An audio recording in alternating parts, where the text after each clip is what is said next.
గబ్బర్ సింగ్ 2 విషయంలో సంపత్ నందికి చుక్కెదురైంది. ఈ సినిమా కోసం సంపత్ దాదాపు 2 ఏళ్లు ఎదురు చూశారు.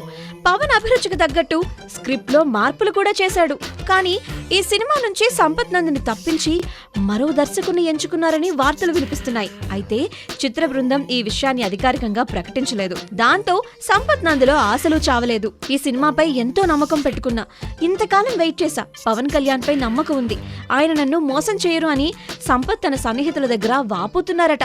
పవన్ ని ఇంకా నమ్ముతున్నాడంట. త్వరలోనే పవన్ ని కలుస్తానని, గబ్బర్ సింగ్ 2 పూర్తి స్క్రిప్ట్ చదివి వినిపిస్తానని, పవన్ ఓకే అంటాడన్న నమ్మకం కూడా ఉందని తను చెప్తున్నాడంట. అయితే సంపత్ నంది సన్నిహితులు మాత్రం అతన్ని వారిస్తున్నారు. పవన్ ని కలిసినా లాభం లేదని, రవితేజ సినిమాపై దృష్టి పెట్టడం కంటే గత్యంతరం లేదని వాళ్ళు చెప్తున్నారంట. కానీ సంపత్ లో ఆశలు చావలేదు. మరి పవన్ సంపత్ నంది మొర ఆలకిస్తాడో లేదో చూడాల్సిందే.